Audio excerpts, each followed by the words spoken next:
Bonjour tout le monde, ça y est, c'est le grand moment, il est 11 heures, on démarre ce petit webinaire. Donc, je suis avec Marion et Grégoire que je laisserai se présenter juste après.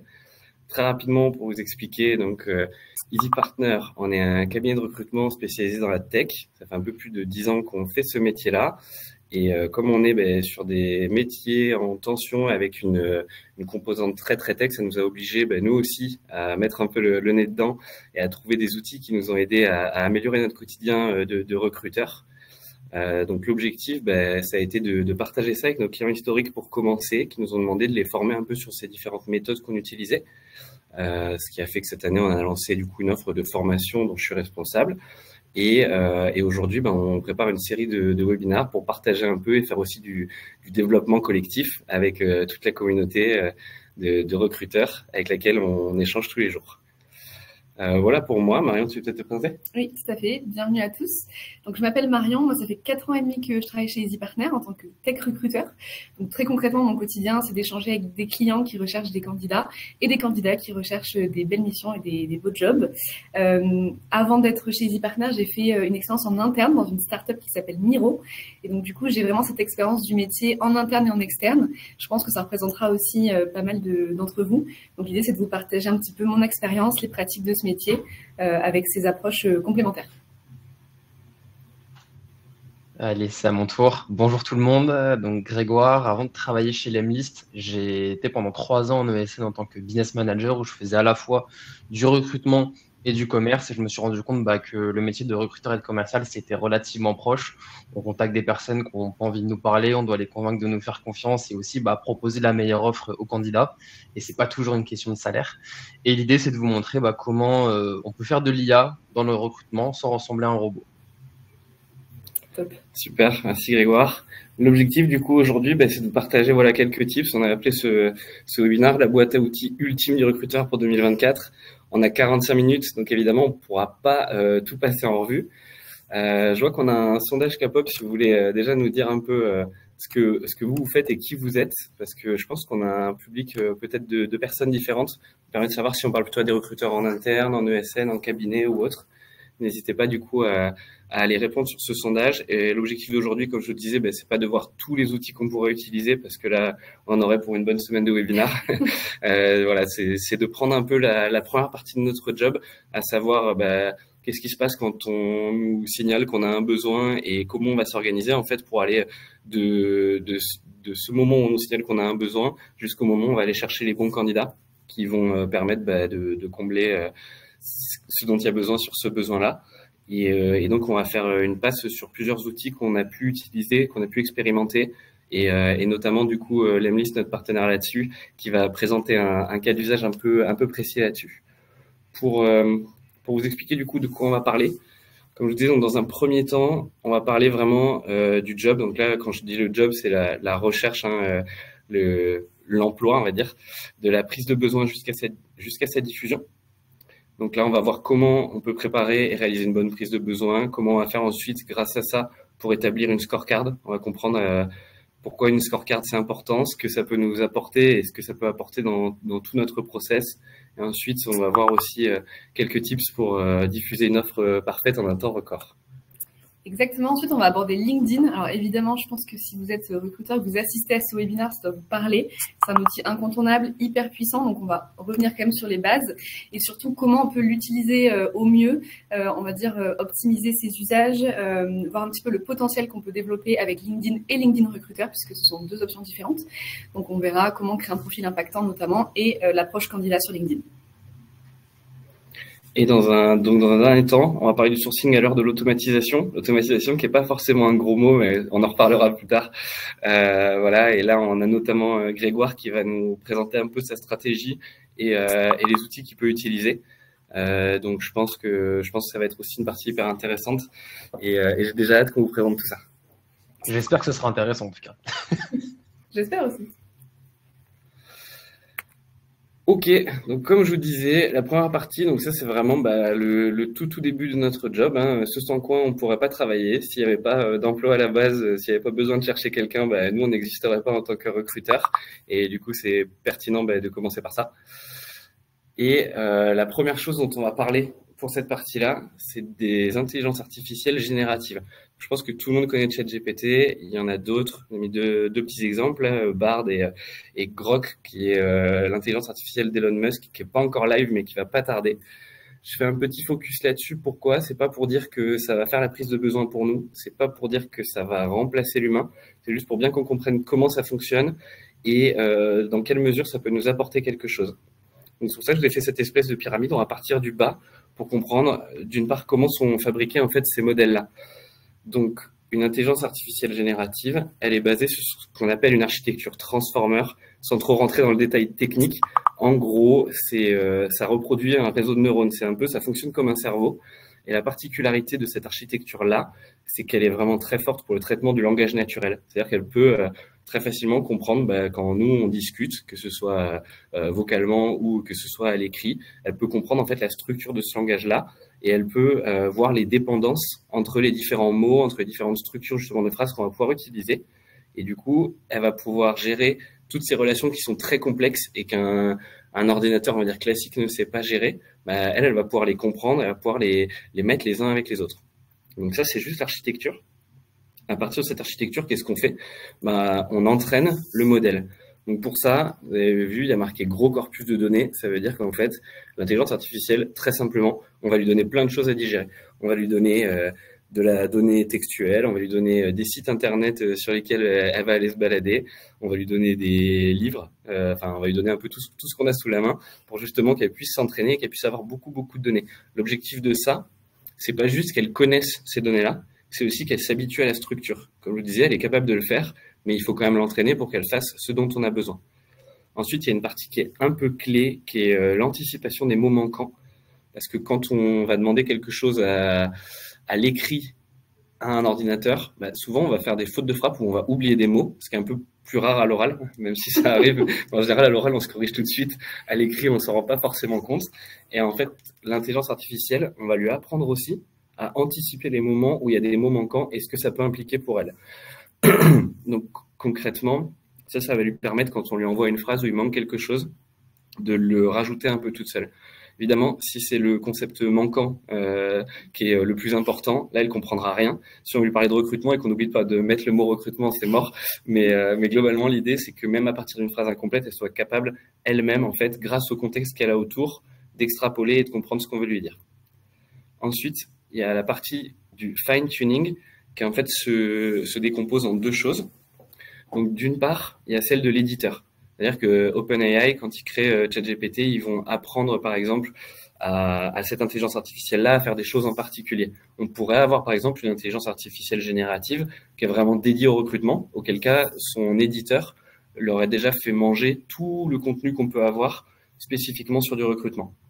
Et donc ça, c'est l'éditeur qui peut le faire, mais c'est aussi nous qui allons le faire. Je sais pas à quelle fréquence vous utilisez des intelligences artificielles génératives, mais ce dont vous pouvez vous rendre compte si vous l'utilisez un peu régulièrement, c'est qu'au fur et à mesure de son utilisation, elle va de plus en plus s'adapter à ce dont on a besoin. Donc, par exemple, la première fois qu'on va lui demander de faire quelque chose pour nous, ça va nous sortir un résultat. Ce résultat ne va pas forcément complètement nous convenir, donc on va continuer à discuter avec elle et lui dire voilà, il faudrait que ce soit un peu plus court, il faudrait que ce soit un peu plus fun, il faudrait que ce soit un peu plus sur un style romancé, je sais pas, on peut lui raconter n'importe quoi. Et en fait, elle va s'adapter à ça. Et elle va prendre l'habitude de ce qu'on va lui demander. Et du coup, c'est là où on parle de fine-tuning personnalisé, puisque ça va vraiment dépendre de ce que nous, on lui demande. Ce qui fait que quand on a une intelligence artificielle, peu importe laquelle, même si elle n'est pas adaptée forcément à notre métier, on peut nous l'entraîner personnellement pour avoir vraiment ce qu'on appelle du coup un assistant qui va répondre parfaitement à ce dont on a besoin. À noter aussi à ce moment-là, on le verra plus tard, c'est assez intéressant, on peut créer différents assistants pour pas qu'ils soient pollués par les différentes choses dont on a besoin qu'elle nous parle ou les différents styles dont on a besoin. On va d'ailleurs vous envoyer un sondage sur ce sujet, savoir un petit peu quels sont vos usages déjà des IA génératives dans le recrutement. Ça arrivera un petit peu plus tard. Et on a déjà une question, je crois. Émilie, si tu peux regarder. Alors, est-il nécessaire de prendre le ChatGPT 4? Merci, très bonne question. Alors, pas forcément. Le problème, c'est que le 3.5, qui est la version gratuite, les données, elles sont à jour à partir de 2021. Donc, tant qu'on en a une utilisation relativement simple, à savoir lui demander de générer du contenu par rapport à des choses que nous, on lui fait digérer, ça va. En revanche, si on veut quelque chose de plus actualisé, c'est plutôt mieux d'aller prendre GPT-4. À noter aussi que ça permet d'avoir accès à d'autres fonctionnalités qui sont pas présentes dans le premier, comme la génération d'images, la génération de vidéos, des choses comme ça. Okay. Et donc la dernière partie de la pyramide, c'est l'utilisation. À partir du moment en fait où on a complètement fait de notre intelligence artificielle un assistant qui fait exactement ce dont on a besoin, c'est là qu'on va pouvoir vraiment utiliser toute la puissance et l'utiliser sur des cas d'usage qu'on va pouvoir vous présenter après.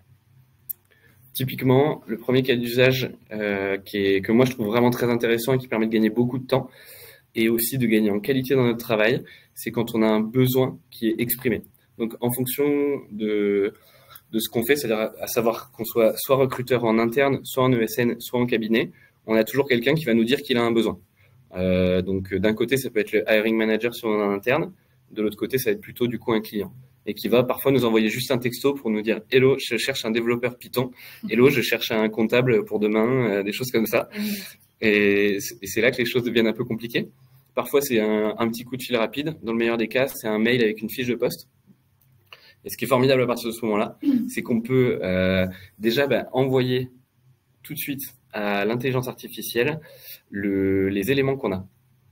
Et en lui envoyant les éléments, on va pouvoir lui envoyer le brief qu'on fait habituellement. Je ne sais pas si vous avez un brief écrit, mais si vous n'en avez pas, je vous conseille vraiment de le faire. C'est quand même un must-have, je trouve. Et en fait, l'idée, c'est de se dire qu'on lui envoie ces deux choses-là et on lui dit « Ressors-moi en fait la prise de besoin avec les questions complémentaires que je pourrais poser, avec ce qui me manque, de me mettre en lumière un peu ce dont j'ai besoin. » Ça nous permet de gagner du temps et quand on va aller voir l'opérationnel qui nous a exprimer ce pré-besoin, ça nous permet aussi d'être très pertinent dans les questions qu'on va lui poser. Ça nous permet de réaliser la prise de besoin, au niveau du haricot bleu. Et là, c'est vraiment l'humain qui intervient parce que ça, on va pas demander à l'intelligence artificielle de le faire pour nous. Et pour le coup, c'est là que notre côté humain est aussi hyper important et qui va nous permettre aussi de juger ce dont on a besoin en termes de soft skills et tout ça. Mais on va avoir un template en fait super complet, bien détaillé, avec ce qui nous manquait à la base. Ça nous permet de pas forcément poser des questions très redondantes et au contraire d'aller creuser un peu plus. Et une fois qu'on a réalisé cette prise de besoin, on peut retourner tout de suite vers l'IA, lui envoyer en fait le débrief de ce qu'on a et lui demander en une question, est-ce que tu vois des choses qui manquent, des choses qui seraient pertinentes, des choses dont on devrait parler. Et ça va nous permettre en fait d'avoir vraiment un brief à la fin qui est top et hyper quali. Je vous conseille d'essayer si vous l'avez pas encore fait parce que c'est vraiment assez puissant et ça va aussi permettre à vos hiring managers ou aux clients avec lesquels vous travaillez de se rendre compte aussi de la pertinence de votre job à travers les bonnes questions que vous avez posées. Alors, on aborde déjà la scorecard puisqu'on estime que c'est hyper important déjà comme outil au niveau de la prise de besoin. On est hyper intéressé justement, on va vous poser la question en sondage, savoir si vous utilisez déjà cet outil de recrutement. Nous, en interne, on est déjà hyper conquis chez ePartner, on l'utilise pour nos recrutements en interne. Donc, on va voir ensemble ce que c'est, quels sont les objectifs en fait de la scorecard et comment construire une scorecard efficace. Donc, souvent, une scorecard, ça se présente sous forme de tableau. On vous a mis un exemple juste ici, avec une première colonne qui sont les compétences attendues sur un recrutement. Donc les compétences attendues, non seulement il faut lister les compétences attendues en lien avec l'opérationnel, mais surtout on va essayer d'en lister au moins 5. En dessous de 5, c'est un petit peu trop large et au-dessus, on risque d'avoir un peu trop de biais de sélectivité. Donc 5, c'est bien à peu près en termes de nombre. On va essayer de les rendre le plus explicite possible et compréhensible par toutes les personnes qui vont intervenir sur le process. Donc que ce soit des recruteurs qui ne font pas le métier, l'opérationnel qui va piloter ce profil et même des pairs, pourquoi pas, qui peuvent avoir leur mot à dire sur l'attente par rapport à ce recrutement. Ensuite, on va voir en face le critère par rapport à cette compétence. Est-ce que c'est un critère obligatoire qu'on va plutôt formuler sous must have par exemple dans ce cas-là ou supplémentaire où c'est bon à avoir, nice to have. Donc c'est mieux si la personne l'a mais c'est pas forcément rédhibitoire. Ensuite on va avoir la notation qu'on va essayer de mettre sous forme granulaire. On va éviter l'aspect binaire il maîtrise ou il ne maîtrise pas mais plutôt strong yes ou yes et no strong no.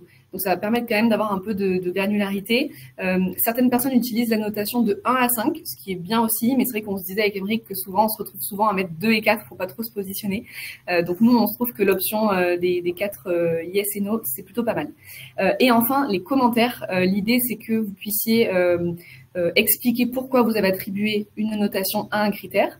En donnant du contexte, ça vous permet déjà de partager en asynchrone cette scorecard et de comparer différents candidats. Si vous en rencontrez 10, je pense que le premier jour, vous êtes certain de vous en souvenir et au bout des 10 candidats, ça va être plus compliqué. Au niveau des compétences, c'est important de lister des hard skills et des soft skills. On sait que c'est souvent ce qu'on attend sur un recrutement et c'est bien de pouvoir les écrire, vraiment les poser sur papier et être raccord là-dessus. Donc là, on a mis un exemple. En hard skills, vous avez la compétence technique sur du développement Node. Nous, on est dans la tech, donc c'est ce qu'on connaît au quotidien. Vous avez des soft skills qui sont les skills de communication. Et puis en intermédiaire, on a souvent des hybrides, comme par exemple l'orientation métier, la compréhension du business, qui est un peu en intermédiaire. Donc c'est pour vous donner ces exemples-là. Au niveau de l'utilité, pourquoi on utilise une scorecard, il y a plusieurs raisons. La première, c'est vraiment de pouvoir avoir cet aspect collaboratif sur tout le process, que vraiment on soit tous rendus au même niveau de connaissance du candidat et qu'on se responsabilise chacun sur les attentes qu'on a sur ce recrutement. Je pense que vous êtes en tant que recruteur habitué aux besoins qui changent en cours de process. Si en plus le process dure quelques semaines, on essaye d'éviter, ça peut arriver, mais c'est tout de suite un peu, ça peut évoluer avec le temps, donc ça responsabilise tout le monde. C'est collaboratif, voilà, chacun peut apporter son regard sur le candidat et on peut comparer les impressions, se dire bah tiens, toi Aymeric, t'as estimé que sur la communication c'était plutôt no et moi je trouve que c'est plutôt yes.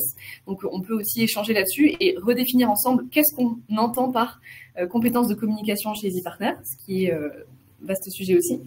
Ça permet aussi de limiter les biais, d'être beaucoup plus objectif, de pouvoir vraiment se poser sur tout ça. Et enfin, je pense que c'est important, et on va beaucoup en parler en tant que recruteur, c'est l'expérience candidat. Faire un feedback candidat approfondi, appuyé, qui permet de comprendre nos attentes, ce sur quoi nous, on a trouvé que c'était un peu léger, et aussi de pouvoir donner le contexte du recrutement. Donc, on est preneur de savoir si vous l'utilisez. D'ailleurs, tiens, je regarde tout de suite. Au niveau de la scorecard, on n'a pas encore de votants, il me semble. N'hésitez pas à nous dire si vous l'utilisez déjà. En tout cas, nous, on est déjà convaincus et on en parle dès maintenant parce qu'on estime que ça peut être utile. C'est 50-50. Bah, c'est bien, c'est un bon outil à mettre en place. On a choisi d'en parler dès le job et la prise de besoin, comme je le disais, parce que ça va aussi vous permettre de faire une bonne fiche de poste, mine de rien, et de tout de suite bien cadrer ce dont vous avez besoin. Donc, on trouve également qu'en fait, la scorecard en soi est un outil. C'est pour ça qu'on en parle bien dans la boîte à outils du recruteur et que ça permet aussi au niveau de la création et de la publication de l'offre d'être assez précis. Carrément. Et justement, on va vous présenter rapidement, parce que le temps file, un petit exemple de ce qu'on peut faire pour une fiche de poste avec les intelligences artificielles.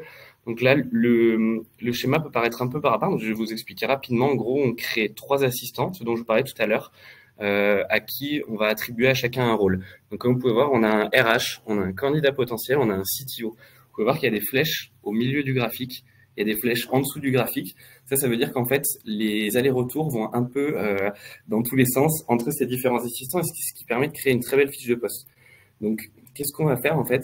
On va à chacun leur attribuer un rôle et leur poser une question en particulier que vous pouvez voir directement du coup sur le graphique.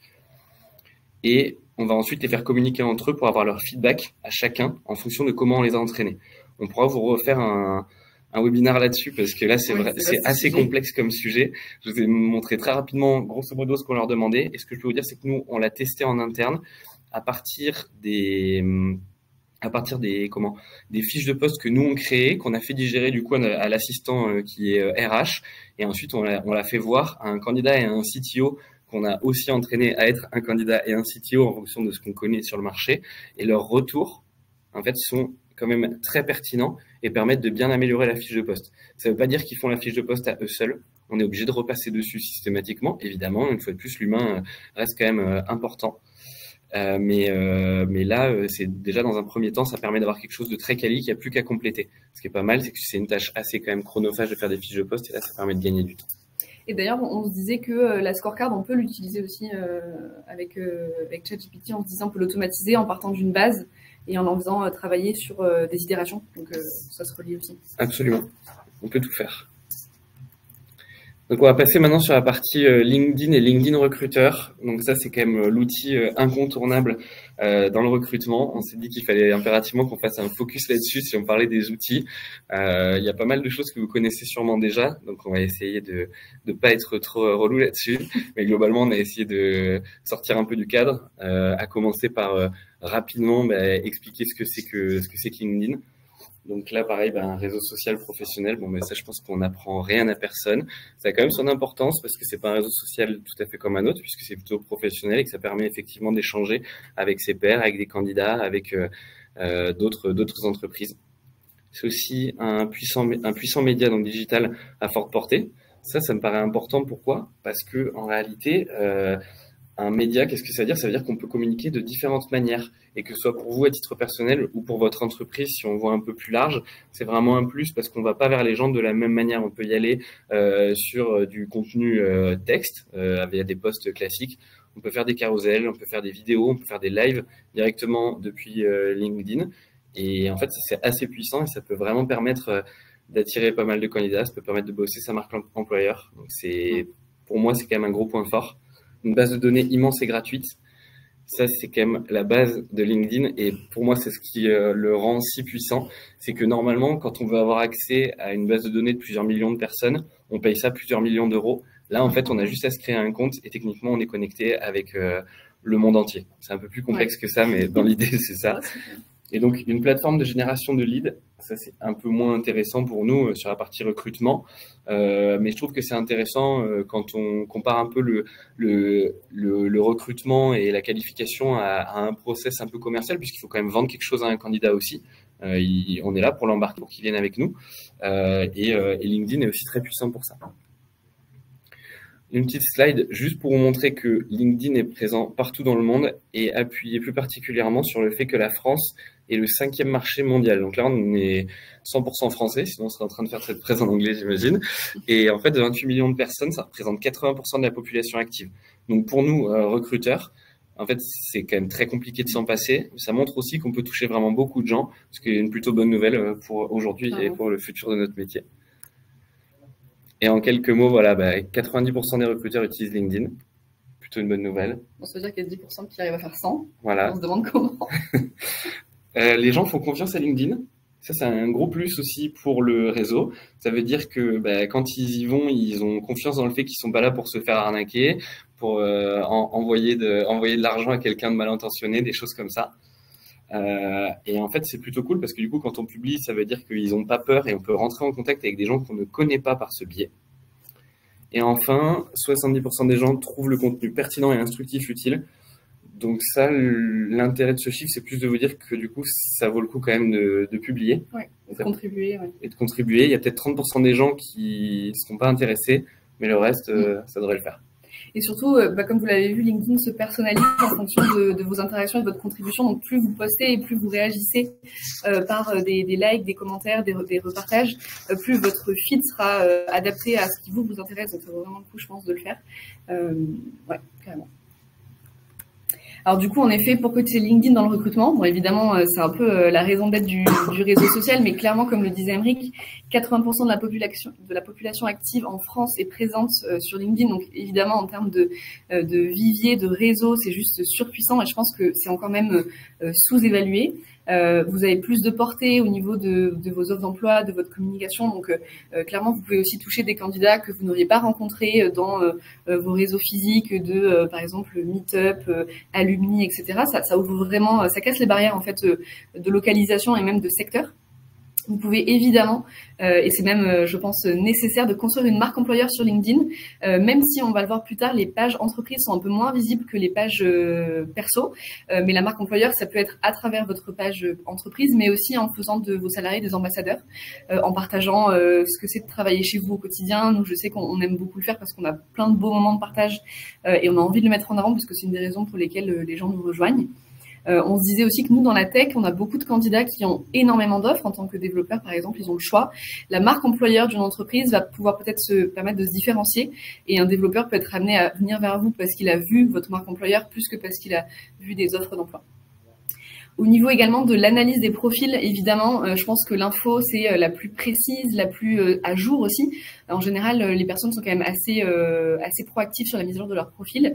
Vous pouvez voir les dernières certifications, les derniers groupes que la personne a rejoints, donc ça vous permet vraiment de comprendre son orientation. Vous pouvez aussi recevoir des candidatures directement à travers des réponses à vos postes qui ne sont pas forcément liés à des offres d'emploi. Donc vous attirez des candidats naturellement, simplement en montrant qui vous êtes sur LinkedIn. Et le côté interaction directe, de pouvoir pop-up dans les MP d'un candidat, souvent maintenant avec les applis, on est directement sur leur smartphone, c'est vraiment hyper adapté. On a un taux de réponse et de réactivité qui est énorme, contrairement par exemple à un mail qui prend quand même beaucoup plus de temps et c'est beaucoup plus asynchrone. Nous, en tant que recruteurs aussi, très concrètement, comment on peut l'utiliser comme base de sourcing aussi. Vous avez un filtrage avancé lorsque vous recherchez dans votre réseau ou même les réseaux de différents degrés. Vous pouvez notamment filtrer par localisation, par entreprise précédente également. Donc ça, c'est hyper intéressant. Vous pouvez vraiment cibler les profils que vous souhaitez. Vous avez la possibilité d'avoir des alertes sur lorsque la personne, par exemple, se met en open to work ou lorsqu'elle change ou qu'elle change de poste ou qu'elle est en mobilité interne. Ça vous permet de suivre l'actualité des candidats et donc de forcément être plus d'intervenir au bon moment dans leur carrière pour leur notifier que vous recrutez et que son profil vous intéresse. La recherche sémantique aussi de LinkedIn, elle est hyper puissante dans la mesure où vous avez évidemment donc les opérateurs booléens incontournables, je pense qu'on connaît tous en tant que recruteur. Mais au-delà de ça, l'algo apparemment permet de comprendre le sens sous-jacent en fait des mots-clés. Donc par exemple, si le candidat ne met pas exactement la compétence que vous allez rechercher, mais qu'il y a tout un champ lexical autour qui peut vous intéresser, le profil va quand même ressortir. Et ça quand même, ça permet d'aller plus loin qu'un simple screen de CV avec une recherche de mots-clés. Ce qu'il faut savoir aussi, c'est que la majorité des personnes sur LinkedIn sont plutôt passives, dans le sens où elles ne sont pas forcément en recherche active d'emploi, mais c'est un moyen d'aller les contacter sans avoir accès à leur CV sur une CV Tech parce qu'ils n'auraient pas fait la démarche d'aller l'uploader. Et donc, vous pouvez choisir le bon moment, le bon timing pour accéder à ces profils passifs et qui n'a pas été déjà sollicité en se disant tiens, c'est vrai que je ne cherche pas, mais la tournure du message, l'approche m'intéresse, donc je vais lancer la discussion. Je pense qu'on connaît tous et c'est hyper appréciable. Et dernier point aussi, les recommandations sur les profils LinkedIn.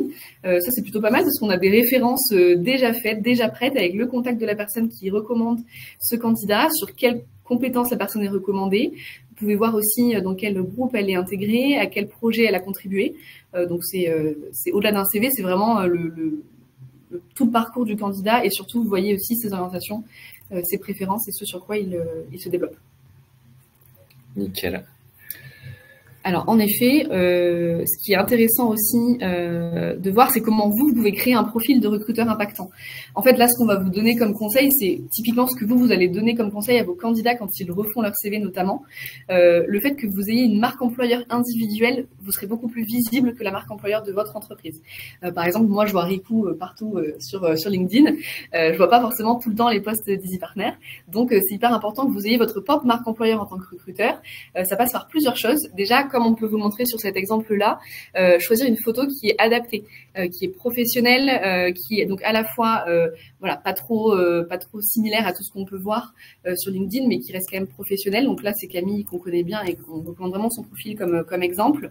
Là, on voit qu'elle est décontractée. Elle a mis une photo de profil assortie à sa bannière. Donc on voit qu'il y a une réflexion aussi sur son image de marque finalement. On voit tout de suite que Shine est en hypercroissance puisqu'elle mentionne à 2 reprises qu'ils sont en recrutement. Donc pour un développeur qui est en recherche, ça peut être intéressant notamment. On vous conseille aussi un titre accrocheur. Chargé de recrutement ou recruteur, c'est évidemment juste et c'est au moins c'est limpide, mais souvent la manière de formuler notre métier dit beaucoup de la façon qu'on a de le pratiquer. Notamment Camille, dans sa description, elle va se définir comme matchmaker, ce qui est quand même déjà une coloration à la façon d'être recruteur. Elle va aussi mentionner dans sa description qu'elle est convaincue par le pouvoir de la gentillesse et de l'empathie. Et ça, je pense que pour un candidat, voir qu'un recruteur met en avant ses valeurs, c'est hyper important. Chacun les siens, évidemment.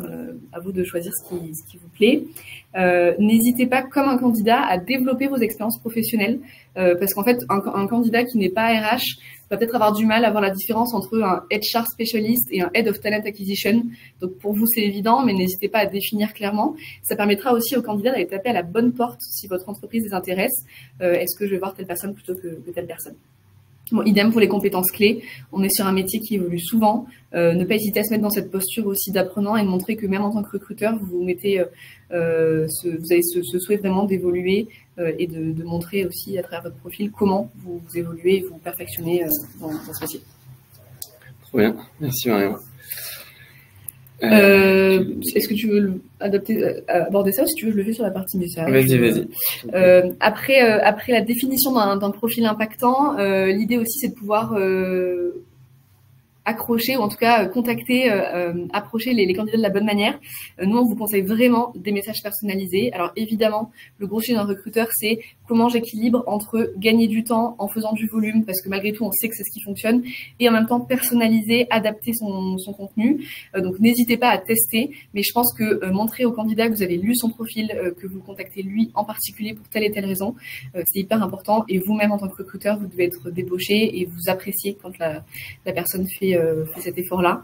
N'hésitez pas aussi à contacter les candidats en dehors d'un timing de recrutement actif.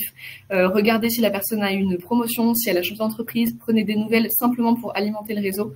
Je pense que vous le savez aussi, mais comme le disait Grégoire, recruteur, c'est très proche de commercial finalement. Et nurturer votre base de prospects et de candidats, finalement, ça a beaucoup de sens et il y a beaucoup de similitudes. Voilà, je pense pour les grandes lignes sur comment être un recruteur impactant sur LinkedIn. Alors, on va faire un petit focus sur LinkedIn Recruteur. Je vais passer très vite dessus, déjà parce qu'on n'a plus beaucoup de temps. On a pris plus de temps que ce qui était prévu. D'une part, d'autre part, parce que nous, on n'utilise plus LinkedIn Recruteur chez EasyPartner à titre perso, parce qu'on a trouvé pas mal de solutions pour remplacer ça. On trouve que LinkedIn, le petit défaut, c'est que c'est très chronophage. Donc, je suis pas là pour être commercial LinkedIn Recruteur, malheureusement, s'il y en avait qui attendaient un peu ça avec impatience. Globalement, l'idée, c'est que ça va nous permettre, d'une part, côté candidat, d'être très quali dans la recherche et d'autre part, de se gérer overall sur l'équipe. Donc, pour faire très vite, côté candidat, on va pouvoir les trouver grâce à des filtres avancés, des recommandations automatiques, des filtres Spotlight qui nous permettent d'aller chercher des critères qu'on ne peut pas forcément aller chercher sur le LinkedIn classique. Et on peut avoir aussi des alertes sur LinkedIn Recruteur sur la parité du vivier. C'est assez intéressant pour nous dire il y a trop d'hommes, pas assez de femmes, ou trop de femmes, pas assez d'hommes. Ça marche dans les deux sens, évidemment. On va pouvoir aussi utiliser les emails qui vont permettre de toucher un candidat avec lequel on n'est pas forcément encore en contact, ce qui arrive très souvent. On va pouvoir faire des actions groupées auprès de candidats. Donc là, par exemple, on a sélectionné quelques candidats très particuliers qui font à peu près tous la même chose, le même nombre d'années d'expérience. S'il vous plaît, n'allez pas chercher 1000 personnes et leur envoyer tous le même message. C'est vraiment l'objectif, c'est de faire du quali. Voilà, vous voyez, ça permet de faire pas mal de choses. On peut s'organiser par projet pour avoir typiquement des candidats de 3 à 5 ans d'expérience sur une techno, etc. Ça permet de gagner pas mal de temps. Et en tant qu'équipe, ça permet de centraliser les recherches, comme vous pouvez le voir, partager les projets. C'est-à-dire, si on est plusieurs sur une recherche de candidats similaires, autant tous le savoir et tous savoir qui a contacté qui. Ça permet de gagner du temps et de la qualité et de ne pas harceler un candidat tous de la même manière. On peut avoir un historique en commun, partager des profils, voilà, ça permet de faire des choses assez puissantes. Et ensuite, on a une partie sur tout ce qui est statistique, on va dire, rapport d'utilisation, stats personnalisés, etc., qui nous permettent aussi de nous améliorer dans ce qu'on fait au quotidien. Donc, LinkedIn Recruteur, assez intéressant quand même. Je me demande si beaucoup de gens l'utilisent. Peut-être que dans le sondage, vous avez pu nous dire si vous utilisez LinkedIn Recruteur.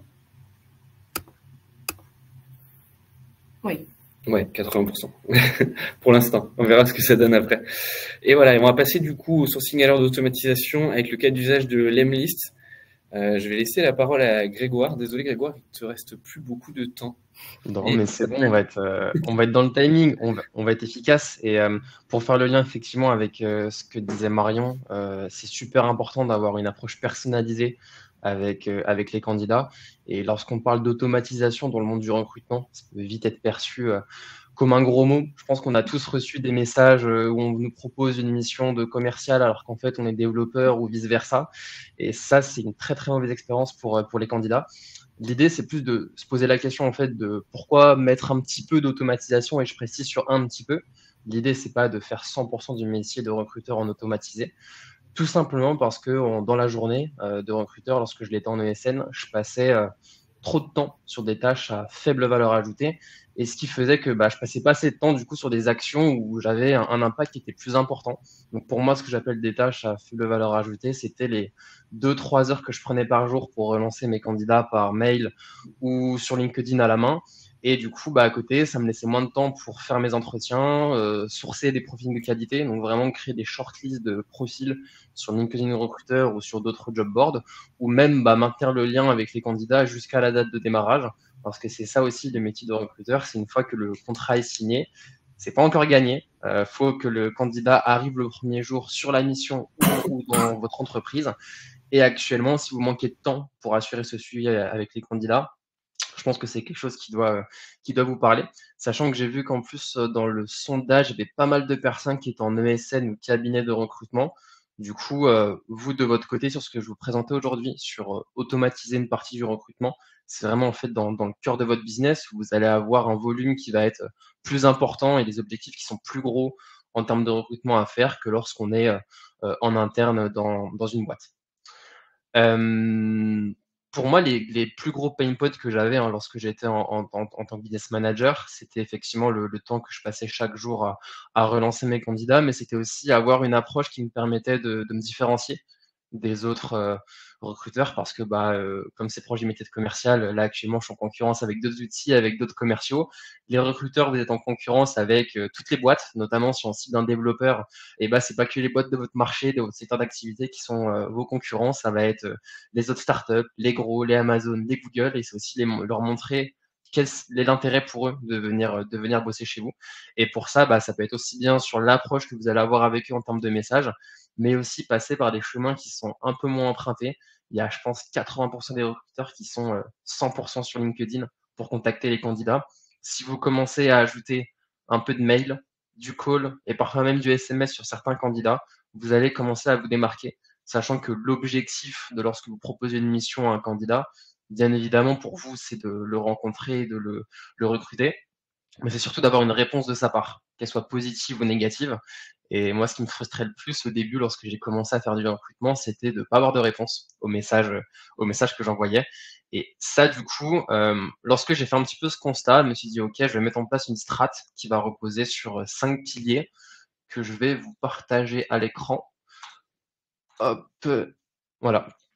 Alors, au niveau de ces 5 piliers, le premier, c'était évidemment trouver un outil qui allait me permettre d'automatiser mes relances, mais également de faire des campagnes qui vont être ciblées par type de poste. Donc, je ne vais pas avoir la même approche auprès d'un développeur junior, d'un développeur senior, d'un commercial ou d'un data scientist. C'est vraiment orienté sur quelles sont les attentes de ce type de profil, avec un copywriting, du coup, un wording qui va être vraiment en accord avec ce profil-là. On ne va pas mettre les mêmes choses en avant pour un profil junior qu'un profil senior. Peut-être que sur un profil, pour ceux qui sont dans la tech, qui sont, je sais pas, des développeurs de 4 ans d'expérience, ils aspirent à passer ensuite sur un poste de team lead ou de tech lead. Si c'est des choses qui sont déjà présentes dans le poste, en tout cas des évolutions qu'il peut y avoir sur le poste que vous allez proposer, c'est des choses à mentionner parce que ça concerne vraiment les enjeux personnels qu'il y a sur ce candidat. Également avoir une approche hyper personnalisée avec le candidat, et ça peut être juste un élément que vous avez pu observer sur son profil LinkedIn, que ce soit qu'il ait des projets perso, qu'il ait bossé sur une techno en particulier. L'idée, c'est que le candidat ait l'impression que vous le contactez vraiment lui pour ce poste-là et qui ne fait pas partie d'une liste de 2000 candidats à qui vous avez shooté le même message. Et le dernier point, c'est moi ce que j'appelle la vélocité, c'est aussi bien le dynamisme que vous allez avoir pour relancer votre candidat pour avoir un retour de sa part. On ne va pas non plus ajouter la même dynamique de prospection pour un candidat où on a une mission qui doit démarrer au mois de janvier et là je suis début décembre, où je vais essayer d'avoir un rythme un peu plus intense pour avoir un retour positif ou négatif de sa part, versus des candidats où sur un profil où j'ai un peu toute l'année besoin de développeurs Java par exemple, là je peux me permettre d'avoir une approche un peu plus soft. Et avec le multicanal, on a en moyenne plus 40% de taux de réponse. Donc en faisant au moins du mail et LinkedIn pour aller atteindre des candidats qui sont sursollicités sur LinkedIn, on va les toucher par du mail. Et l'idée, c'est de compléter un petit peu. Si la porte est fermée, on passe par la fenêtre. C'est un petit peu l'idée de faire des séquences multicanales. Vous avez différentes sources de données pour justement faire vos séquences multicanales. Donc, je vous ai parlé de mail, de téléphone, de LinkedIn. Vous avez déjà, je pense, pas mal de data, en fait, dans votre, que ce soit dans votre ATS, ou si vous l'avez bien renseigné, vous avez été des bons élèves, vous avez le mail, le téléphone et le LinkedIn de vos candidats. Vous pouvez toujours faire des campagnes de mail et LinkedIn auprès de candidats que vous avez contactés il y a 2 ans, par exemple, ou il y a 3 ans, si là, vous allez recruter à nouveau des développeurs. Sur les job boards, l'avantage c'est que les candidats publient leur CV du coup sur une mine d'or pour collecter de l'info et les enregistrer dans notre ATS. Si vous êtes plus dans une chasse où vous êtes LinkedIn first, où vous allez faire votre sourcing de candidats, par exemple sur un outil comme LinkedIn Recruiter, vous avez d'autres outils qui existent pour trouver justement leurs coordonnées perso. Moi, j'utilisais Casper et Lusha, par exemple, pour trouver les mails perso des candidats et leur numéro de téléphone perso, parce que envoyer une mission sur l'adresse pro d'un candidat, c'est pas terrible. L'idée, c'est quand même d'utiliser plus son mail personnalisé sur cette partie-là. Et bien évidemment, il y a toutes les candidats que vous allez récupérer via les job boards ou justement les annonces que vous avez sur votre site. Je vous parlais tout à l'heure de séquences. Pour moi, il y a différents use cases. On va avoir par exemple les recrutements sur profil. Là, on va avoir un copywriting très orienté autour de votre boîte ou de la marque employeur de votre cabinet, par exemple, avec une approche un peu plus soft. On n'est pas sur un timing très serré versus le recrutement où là, on est au mois de décembre et je dois contacter mon candidat, je dois sourcer et placer mon candidat pour le mois de janvier où là, je vais essayer d'avoir une approche du coup plus dynamique, vraiment centrée sur la mission en elle-même pour qu'ils me disent go no go pour échanger. Et l'idée, c'est d'avoir un retour beaucoup plus rapidement de cette personne-là. Et ça, du coup, moi, je l'avais retranscrit dans les listes. Je vais vous montrer du coup un petit peu les différentes séquences que j'avais pu faire, notamment sur un use case où j'avais dû monter une équipe de 10 ingénieurs sur un projet blockchain en 3 mois. Ça avait été assez short. Donc là, j'étais plutôt dans l'approche dynamique pour avoir un retour rapide de la part des candidats. Donc Lemlist, avant d'y bosser, je l'ai utilisé pendant 2 ans lorsque j'étais en ESN. L'idée concrètement, c'est de créer ce qu'on va appeler des séquences où vous allez automatiser vos relances mail, LinkedIn et ajouter des tâches de call et que du coup les relances se fassent automatiquement sur les profils que vous allez contacter avec une approche du coup hyper personnalisée où vous allez pouvoir ajouter des variables comme le prénom de la personne, mais notamment d'autres éléments que vous allez pu voir. Moi, je mettais des technos comme variables, par exemple. J'ai vu que tu avais travaillé sur du Java, sur de l'Angular. Voilà, on peut name dropper un petit peu ces technos pour lui montrer qu'on s'est intéressé à son profil. Et vous pouvez du coup créer vos propres variables également sur l'outil. Donc, je vous disais que j'avais un gros challenge, c'est effectivement de monter une équipe de 10 ingénieurs sur un projet de blockchain en 3 mois. Pour ça, j'avais du coup un profil qui était assez compliqué, le fameux mouton à 5 pattes que va vouloir le client. Pour ceux qui sont un petit peu dans la tech, il voulait un consultant sécurité qui sort aussi bien de grands cabinets pour faire du cadrage, de l'audit, du management, mais également un pur techos qui va pouvoir également coacher les devs pour leur implémenter des bonnes pratiques de sécurité. Donc, il veut le profil qui est super bon en audit et super bon en technique, ce qui est assez compliqué à trouver. On est sur un vrai mouton à 5 pattes. Et pour ça, du coup, j'avais fait une campagne où j'étais vraiment sur une approche où mon objectif, c'était de classifier le go no go assez rapidement pour orienter mes entretiens uniquement sur des personnes qui allaient être intéressées.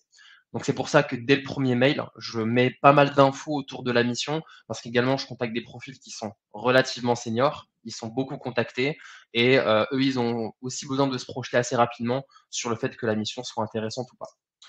Donc là, du coup, j'ai fait une séquence qui comporte du mail, des actions sur LinkedIn en automatisé. Donc je commençais par un mail avec une invitation LinkedIn qui s'envoyait dans la foulée. Si j'avais pas de retour de la part du candidat au bout de 2 jours, j'allais visiter son profil, mais tout ça en automatisé, juste pour qu'il y ait une petite pop-up Grégoire a visité ton profil, qui dise ah, c'est vrai qu'il m'a peut-être envoyé un mail, faut que j'aille voir. Et ensuite, je mettais une condition, est-ce que la personne m'a accepté sur LinkedIn? Si oui, je lui envoyais un message en disant voilà, je t'ai proposé un projet, tu m'as pas forcément répondu. Et si elle m'avait pas accepté, je la relançais une dernière fois par mail. Là, j'étais sur une approche où 2-3 points de contact, c'était suffisant parce que je voulais classifier le go-no-go assez rapidement et ça ne servait à rien que je rentre dans des séquences avec 5-7 relances. Au niveau du premier message, l'idée, c'était aussi que je personnalise pour chaque candidat avec une petite approche. Donc là, pour vous montrer, je mettais... Alors, j'avais besoin de freelance sur ce projet-là. Du coup, je mettais, par exemple, la plateforme sur laquelle j'avais pu trouver leur profil en variable. Où là, on peut voir, certains, c'était sur LinkedIn, d'autres, c'était sur Malte. Et j'avais mis pour chacun un petit, moi, ce que j'appelle icebreaker, une petite phrase un peu personnalisée que j'avais créée avec des infos que j'avais pu voir sur leur profil Match ou leur profil LinkedIn pour que justement ils voient dès le début que je m'adresse vraiment à eux et pas à une population de 1000 ingénieurs. Donc l'idée, voilà, c'était de montrer d'abord la personnalisation, présenter le projet et ensuite automatiser la partie relance. Et j'ai pas mis beaucoup de personnes dans cette séquence. J'avais fait vraiment une short list de 5 candidats et c'est ce monsieur-là que j'ai pu recruter, qui avait répondu avec mon message sur LinkedIn, d'où justement l'importance d'avoir une approche multicanal parce que les mails, il y en a qui les checkent pas, LinkedIn, il y en a qui ne checkent plus. L'idée, c'est d'aller sur différents canaux. C'est un beau ratio, hein, un recrutement sur 5 shortlistés. Bravo Grégoire.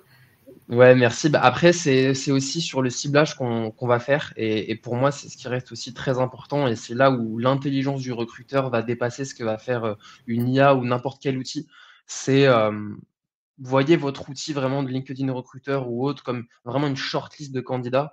Et je peux vous montrer une autre séquence où j'avais un besoin qui tournait un peu toute l'année. Je me faisais une shortlist de 20 candidats. Mon objectif sur les 20, c'était de rencontrer 5 ou 4 et d'en présenter un ou deux à mon client plutôt que de faire une séquence avec 100 personnes et potentiellement je me retrouve à rencontrer les 50 parce que dans votre journée, vous allez avoir des recrutements qui sont plutôt chauds, d'autres que vous avez un petit peu plus le temps. Et l'idée, c'est de manager, je dirais, un peu la chèvre, le chou et votre timing pour mettre l'accent vraiment sur les recrutements qui sont les plus prioritaires pour vous. Grégoire, alors il y a Xavier qui nous demande si c'est possible de réaliser cette automatisation sur ChatGPT 4. Honnêtement, j'ai pas encore testé. Je pense que d'une manière ou d'une autre, ça doit être possible, mais à mon avis, c'est vraiment une usine à gaz à créer parce que là, il y a beaucoup de conditions à lui poser. Probablement réalisable. Je me pencherai sur le sujet et Xavier, je reviendrai vers vous directement si j'ai une réponse à vous donner. En fait, le plus important, c'est pas forcément tout le temps la personnalisation, c'est surtout la pertinence de votre offre de poste par rapport au profil. Et en fait, un candidat, pourquoi il arrête de répondre à des messages? Souvent parce que, de un, on lui propose une mission qui est pas en accord avec son profil et de deux, parce que ça manque un peu de personnalisation. Si 80 du message que vous lui envoyez est vraiment en pertinence et en accord avec son profil et que vous ajoutez un petit détail de personnalisation, il vous répondra au moins négativement parce que vous allez, je pense, vous démarquer de ce que 80 des recruteurs ne font pas. Et je le vois encore aujourd'hui lorsqu'on prospecte. Alors maintenant, du coup, je leur propose l'Emlist quand ils me prospectent pour leur dire je vais t'apprendre aussi à contacter des candidats avec la méthode que j'utilisais. Mais la pertinence, c'est ce qu'il y a de plus important au-delà de la personnalisation pour aborder un candidat. Et c'est surtout vous au quotidien, comment vous allez bien manager votre temps en automatisant cette partie relance qu'il y a auprès des candidats. Vous avez potentiellement passé pas mal de temps sur la construction de votre liste, le sourcing des profils. L'idée derrière, c'est d'automatiser la partie relance pour passer plus de temps sur des entretiens, sur du sourcing, sur des propals, des négo de salaire, etc. Et Grégoire, on a aussi Sidonie qui nous demande si l'Emlist est l'équivalent de Wallaxy. Je vais apporter un début de réponse, mais c'est toi l'expert. Wallaxy est quand même très focus LinkedIn. Je pense que tout le monde ou presque doit connaître Wallaxy, voire l'utiliser au moins. L'Emlist, je dirais, est plus complet sur l'approche multicanal, sachant que c'est une stat que je connaissais pas forcément, c'est Grégoire qui me l'a donné, mais le pourcentage le taux de réponse quand on fait du multicanal, à savoir pas juste du LinkedIn ou juste du téléphone ou juste du mail, mais de mettre tout ça ensemble, ça permet d'avoir beaucoup plus de réponses. Je te laisse compléter, Grégoire. Ouais, c'est ça. Mais Wallaxy, ça a été mon premier outil pour entrer un petit peu dans l'ère de l'automatisation, où à l'époque, ça s'appelait Prospectine. C'était sur ma première année lorsque j'étais en ESN, et eux sont vraiment orientés sur une chasse qui va être 100% sur du LinkedIn, où du coup, vous restez dans l'embouteillage où il y a tous les recruteurs. Nous, de notre côté, on va être vraiment sur une approche multicanal avec du mail, du LinkedIn et également des tâches de call que vous pouvez ajouter dans vos séquences. Et là, sur la partie LinkedIn, on va aussi ajouter les notes vocales que vous pourrez enregistrer pour inclure dans vos séquences également, donc des notes vocales automatisées. Et d'ADN, on s'est également arrangé pour que vos mails ne tombent pas en spam, ce qui est relativement important. Lorsqu'on envoie des mails, ça tombe dans les spams. On a un peu bossé pour rien. Donc l'idée, c'est vraiment de maximiser le taux de réponse de vos candidats en ayant une approche multicanal et en s'assurant que ça ne tombe pas dans les spams. Je ne sais pas s'il y a un timing pour que je montre une autre séquence ou si on passe sur autre chose, mais c'est toi qui me dis, Émeric, en termes de timing. On a dépassé le temps imparti. Okay. Et du coup, s'il y en a qui veulent voir d'autres séquences, je pourrais vous montrer ça en one-to-one. Vraiment. Peut-être que tu voulais, Grégoire, du coup, aussi proposer un petit cadeau aux personnes qui nous regardent. Yes, exactement. Moi, ça me touche beaucoup ce sujet-là de automatiser une partie du recrutement et surtout d'avoir une expérience candidat qui est importante. J'ai un petit code promo pour ceux que ça intéresse, pour les 10 premiers qui m'envoient un mail ou un message sur LinkedIn. Donc j'aurai un code promo de 10% pour vous sur l'Emlist et en parallèle, je pourrai bosser avec vous sur votre strat de sourcing, travailler un peu vos messages que vous allez adresser à vos candidats. Je vous tape mon mail du coup dans la barre, dans le chat, gregor@l'empire.co ou mon LinkedIn. Vous pouvez m'envoyer un message. Les 10 premiers auront 10% et je vous aide à bosser votre strat également. Trop cool. Alors, je crois il y a peut-être une ou deux petites questions sur lesquelles on peut revenir rapidement. Oui, tout à fait. Donc, peut-être plus pour toi, Aymeric, Célia nous demandait est-ce que ChatGPT va proposer une version pro, donc pour les entreprises, qui pourrait être financée par notre employeur? Alors, je sais pas. Je suis malheureusement pas au bord de l'entreprise, mais ça ne saurait tarder. En revanche, ce que je sais, c'est que la version qui existe aujourd'hui, tu peux avoir l'abonnement et le passer en note de frais pour ton entreprise, puisque nous, c'est ce qu'on fait pour certains d'entre nous. Carrément. Donc Sidonie demandait quel est le coût pour la nouvelle version. Ça a été répondu dans le chat directement. C'est $20 par mois. Il y a une question d'Ohana aussi, au moment où on a abordé la scorecard. Est-ce que vous utilisez aussi la méthode STAR lors du rating ou pas du tout? Donc, pour rappel, la méthode STAR, c'est une méthode qui permet d'évaluer une notion à travers 4 piliers, donc situation, tâche, action et résultat. Ça paraît une très bonne idée, notamment pour la partie soft skills, parce que autant pour le hard skill, l'expérience, ça se lit sur un CV, autant sur des soft skills, à part que ce soit du déclaratif, en effet, la méthode STAR peut aider à rendre les choses un petit peu plus concrètes.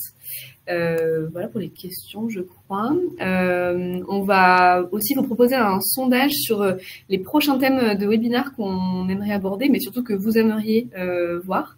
Donc, n'hésitez pas à nous dire si vous êtes plutôt curieux sur la partie ATS, Value Proposition, Onboarding, etc. Pour renouveler l'expérience. Puis on va surtout vous remercier d'avoir participé. On espère qu'on a pu vous apporter des éclairages et des choses intéressantes qui vous permettront peut-être de faire différemment votre métier, peut-être ou en tout cas qu'on puisse vous confirmer que vous faisiez les choses de la bonne manière, même si on ne détient pas tout le savoir. Et si vous avez des questions complémentaires ou quoi que ce soit, faut pas hésiter à nous contacter directement sur LinkedIn. On en a parlé, c'est quand même hyper pratique pour rentrer en contact. Donc pour les questions, on reste évidemment disponible. Le webinaire sera disponible en replay. Donc, si vous voulez le revoir tout ou partie, partager éventuellement avec vos équipes, des choses comme ça, faut pas hésiter. Et n'hésitez pas à suivre du coup la page Easy Partner, en tout cas pour les prochains, parce qu'on prévoit du coup de faire un webinaire donc sur des sujets vraiment recrutement et RH de manière quasi mensuelle. D'ailleurs, l'IA générative a l'air de pas mal plaire, donc à creuser pour le prochain. Il y a aussi LinkedIn qui qui prend sa place. On a plein de choses dont on va parler, c'est cool. Merci Grégoire pour ta Je profite pour vous remercier pour l'invitation et c'était un plaisir d'animer ce webinaire. Et bonne journée à tous et à bientôt pour certains. Bonne journée à tous, bonne fin de semaine. Ciao.